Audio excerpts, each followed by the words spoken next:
Australia விளையாடும் போது இதை மட்டும் பண்ணுங்க, விக்கெட் விழும்னு பும்ரா என்கிட்ட வந்து சொன்னார். முகமது சிராஜ் பகிர்ந்த தகவல்.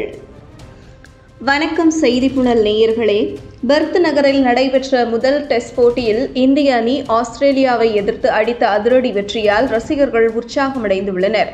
20 விக்கெட்டுகளையும் வீழ்த்தி 295 ரன்கள் வித்தியாசத்தில் இந்தியா வெற்றியை பதிவு செய்தது.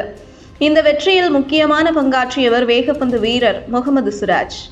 அவரின் அட்டகாசமான பந்துவீச்சு ஆஸ்திரேலிய பேட்ஸ்மேன்களை சீர்குலைய வைத்தது. இப்போட்டி முடிந்த பிறகு சிராஜ் தனது வெற்றிக்கான கடனை கேப்டன் ஜஸ்பிரீத் பும்ரா மற்றும் பந்துவீச்சு பயிற்சியாளர் மோர்னே மோர்கலுக்கு செலுத்தினார். இதோ சிராஜின் வெற்றிக்கான பின்னணியை பற்றி விரிவாக பார்க்கலாம்.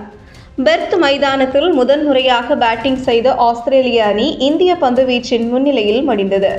முதல் இன்னிங்ஸில் சிராஜ் 4 முக்கியமான விக்கெட்டுகளை கைப்பற்றினார்.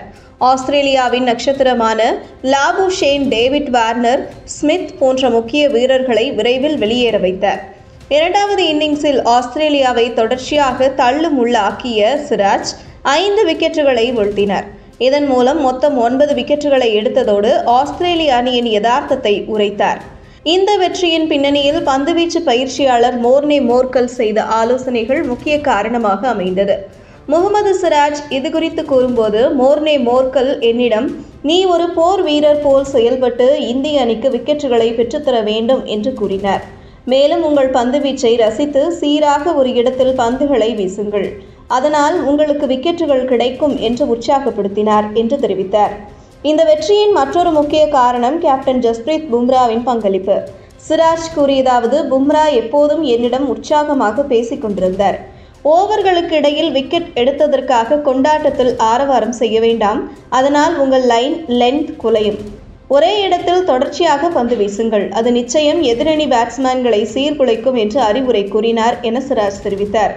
இந்த ஆலோசனைகளின் மூலம் ஒரே இடத்தில் தொடர்ச்சியாக பந்து வீசி ஆஸ்திரேலியாவின் 3வது நாள் ஆட்டத்தை முடிவுக்கு கொண்டு வந்தார் சிராஜ். இந்த வெற்றியின் பின்னணியில் நிறைந்துள்ள சிராஜ் அடிலைட் டெஸ்ட் போட்டியிலும் அதே தாக்கத்தை கொடுக்க நம்பிக்கை தெரிவித்துள்ளார். ஆஸ்திரேலிய மைதானங்கள் எப்போதும் வேகப்பந்து வீச்சாளர்களுக்கு சாதகமானவையாக இருக்கும்.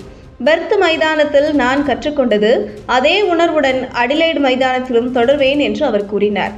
பெர்த் மைதானத்தில் இந்திய அணியின் வெற்றி பும்ராவின் ஆட்ட திட்டமும் மோர்னே மோர்கலின் பயிற்சியையும் சிறப்பித்தது. இந்த வெற்றி இந்திய அணி வரலாற்றில் ஒரு முக்கிய அடையாளமாக அமையும். தற்போது அனைவரின் கவனமும் அடிலைட் டெஸ்ட் போட்டியில் உள்ளது. அந்த போட்டியிலும் இந்திய அணியினர் வெற்றியை தொடரும் என்பதை எதிர்பார்ப்போம். இதுபோன்ற செய்திகளை தெரிந்து கொள்ள செய்தி புனலுடன் இணைந்திடுங்கள்.